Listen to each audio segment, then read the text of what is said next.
This video is going to be about atheism, and it's going to we're going to explain as to why atheism is not the default position.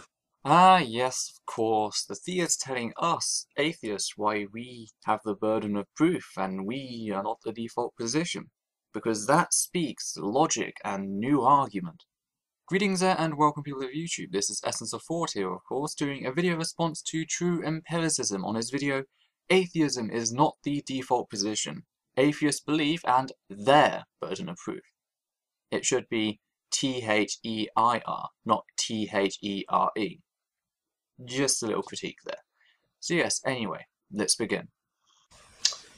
First we got to start off with what theism is. Theism is the belief in the creator behind the influence of the universe, who then intervenes. Similar to deism, only a deist believes that since then God hasn't intervened yet, that this deist is more so of a doubtful theist. What an atheist is, what atheism means, is to be without theism. That's what atheism means. So the very description that you put yourself under when you call yourself an atheist is not a default. You have chosen one of the two negative and positive sides of the pole that agnosticism claims not to be able to know the difference to. You have chosen a side. You've chosen to be without one of the two possible explanations of reality. Either the universe was the result of non-intended random chaotic happenings, or it was the result of deliberate intent, creative, intelligent intent. And you've rejected one of the two possibilities, which automatically places you in default with the other. Because if you can't explain reality, if you're in a position, by the very definition of the word under you that you describe yourself as, without theism, how you automatically have to explain reality is without that particular perception.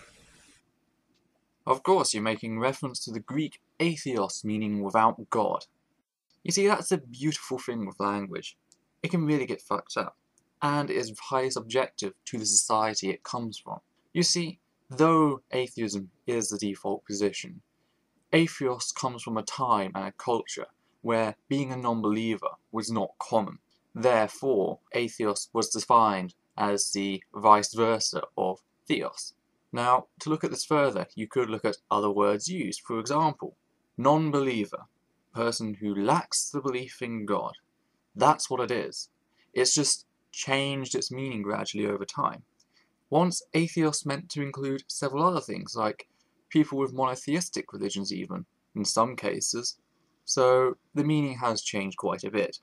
So attempting to use semantics against atheism is a very poor thing to do, especially coming from someone who doesn't know the difference between there and there. Okay, let me put it another way. If by lacking the belief in God and being atheist, you are required to have the burden of proof, then that means by choosing to be abstinent, you must go to all those people you will not fuck and ask for their consent not to fuck them, else it will be rape. Do you see how stupid you'd actually sound? So, no, atheism is not the default position on any single level. Now, you don't have to accept, many atheists that I talk to, they say, well, we don't have to accept abiogenesis. There's no evidence for abiogenesis. We understand that.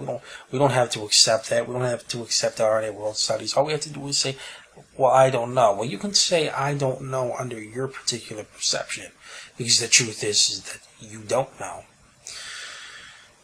But you're not saying you don't know too, as with theism. You're saying, regardless of how you say it, maybe there's a lack of evidence in the belief in the creator behind the influence of the universe, which I totally disagree with. But regardless, what you say that you don't know to is what is under your particular perception. You assert, as an atheist, that there is no evidence for a creator. You have no reason to believe that. Therefore, you do not believe that. You are under that particular perception. That is what you are under. This is something that the atheist needs to pay attention to and to realize. When you call yourself an atheist, this is not equatable to saying, you don't believe in Bigfoot or something like that.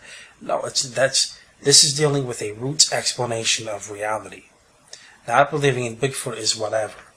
Not rejecting theism, the belief of a creator behind the influence of the universe, automatically causes you to, by default, to try and attempt to explain reality without the influence of that creator that you've rejected.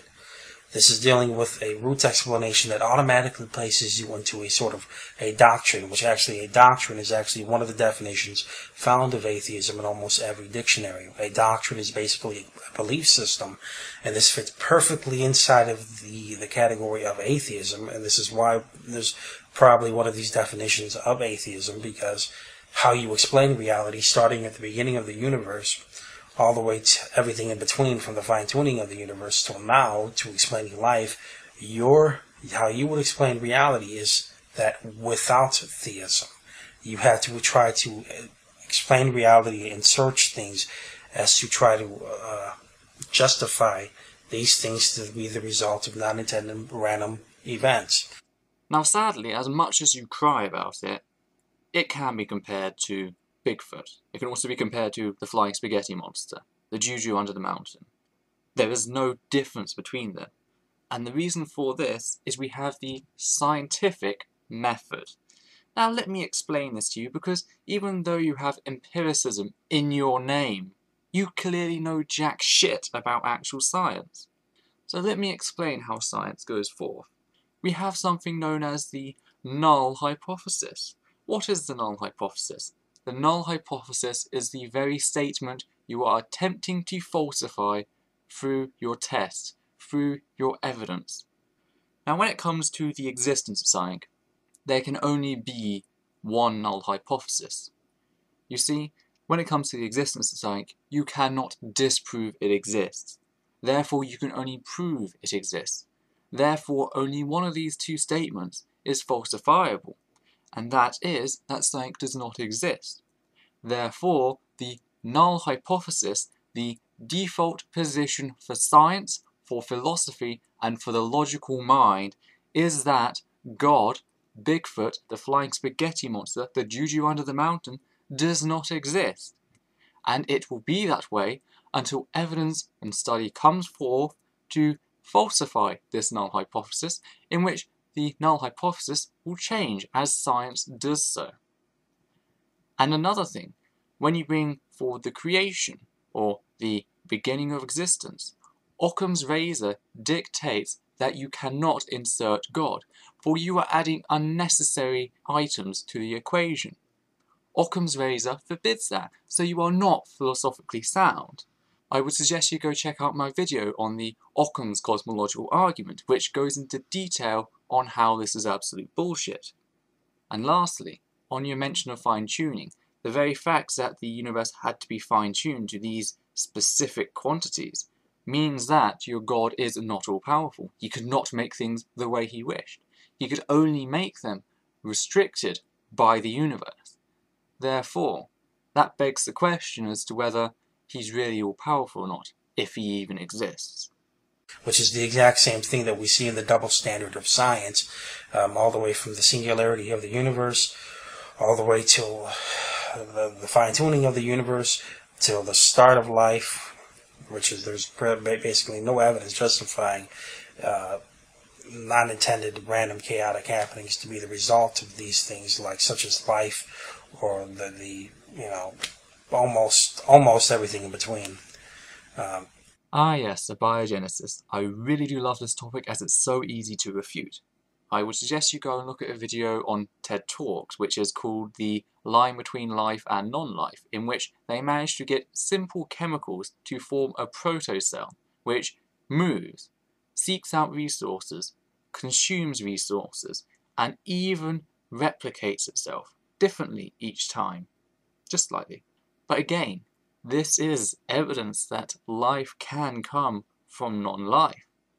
Scary, yes, and this is still the beginning. We are gaining more knowledge each day on the topic. So, to say there is no evidence for abiogenesis is complete toss. Sorry to put it bluntly.